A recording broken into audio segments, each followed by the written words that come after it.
up to like 150 something now, but they did 142 episodes of the podcast together. Katelyn McCoy. We've done 25.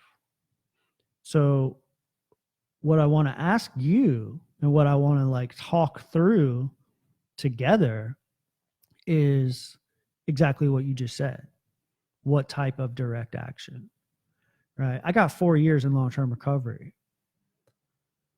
In 2 or 3 years from now, when we're doing this and working together on bigger and better adventures, what are you going to do if all the warning signs, if all those signs show up in my life?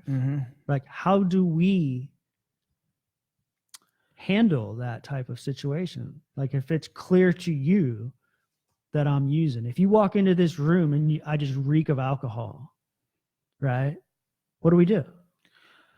Okay. So the first thing that I would do, I guess, is I need to ask myself, and it goes back to that answer sheet that we have in front of us already. Like, what can I look back on in my life that's been effective or not effective and apply here? What do I need to stay away from? What do I need to use?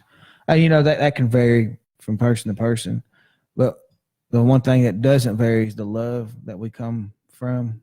We got to show that love. I heard this when I was up in Kentucky when we was experiencing somebody that wasn't with the program. That was kind of messing. At a point, they was threatening the whole trip. And one of the women that the amazing Tony, she's watching. Tony, love you. She's like, you can't pet the demon. You got to rebuke that. You got to say, this is what you're doing wrong. This is what, and then it goes back to those. We're in a business venture together. Now, if it's just like me and you, as far as, okay. Come on. You know what I expect by how I live my own life. I know what you expect by how you live yours. There's a certain standard of excellence that I try to live with. When I see you falling short, or you see me falling short, right now, we're going to make that pact that you're going to tell me about it. Yeah. Out of love, not like, man, you better straighten up or I'm kicking you off the show. Not like that, but like, hey, man, you slipping. Yeah. This is what I see. What do you need? Right. What can I do to help you get back on track? That's plain simple, man. I think that's the best way to do it, but it's catch it right then. Easier said than done, though. Like, we don't know how we would do it until we're in that situation. Man, if you come in here smelling alcohol, I want to rebuke you, man. I'm going to tell you, we're going to lay hands on you. We're going to pray over you. We're going to just cast that out for real. Like, I'm not going to sit back and have a whole show with you and you smell like alcohol. But don't you think that these guys, after doing this for like 4 years, I mean, it's hard to tell without. It is hard really to tell, knowing man. them. You sit here and speculate. Like, I could look at you right now and say that, like, the Katelyn McCoy that I know, we're not going to end up in that situation because we're doing the fruitful work, right? So, like, when you mentioned earlier that they say that, returning to use happens before you actually do it, right? So the behaviors. So looking at it from like that perspective, the minute I see Katelyn McCoy slipping, not doing the work, I'm going to be like, Kayla, what's up, dude? What's going on?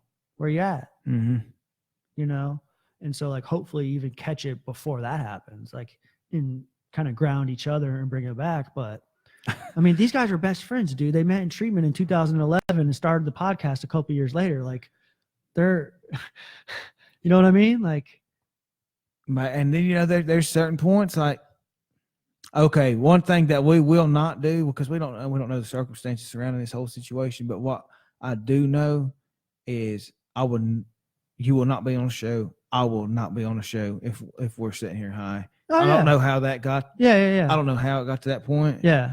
That's ridiculous. I think they were doing like remote, like Skype. Like one guy was somewhere, so they weren't like face to face like we are right now. Right, but still, like somebody's high on.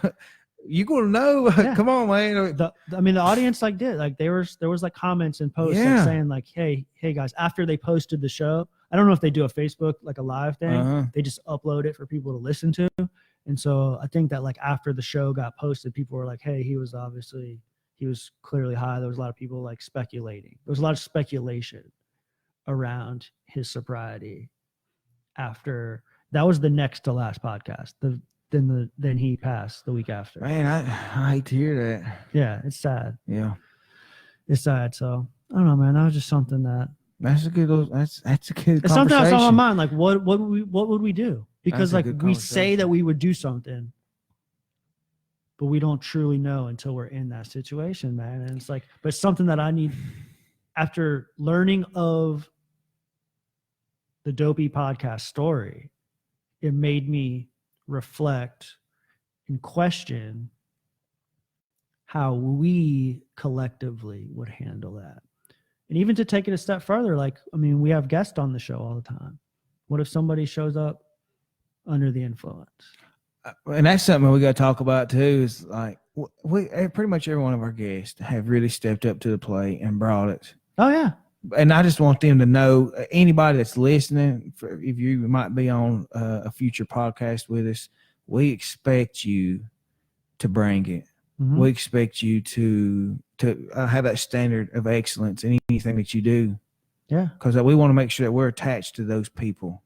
Yeah. Right. That hold themselves to that. And that goes back to commitment. You know, we can sit here and talk about what we would do. But if you're practicing that commitment, each and everything that you do, when this comes up, it's just going to be like the next automatic. Thing. Yeah. Automatic. Right. You don't have to think about it. It's a habit that becomes a form over time. It becomes a lifestyle. Mm-hmm. You don't even think about it. Like you're going to do it because that's just how I am. Yeah. That's just my character. Yeah. It's good talk, man. It has been. Yeah. It's been deep tonight. I like to maybe reflect back on this every couple of times a year, maybe 3 or 4 times a year. Bring up this conversation. Katelyn McCoy, what are you going to do if I show up smelling like alcohol? Just so it's very clear. Mm-hmm. What I'm telling you is I expect you to hold me accountable, and I know you will. But I just think that after learning of this story, I think that it's important to have that conversation. Yeah. It's important to me to have that conversation. And we do have a level of mutual respect to where, we're comfortable talking about it. And I'm not saying that's something that has to be talked about on the podcast. We're comfortable talking with each other privately. We've had honest conversations, right? If something like that, God forbid, something like that was to happen, somebody just put something in there. That was oh wow. That's a long one right there.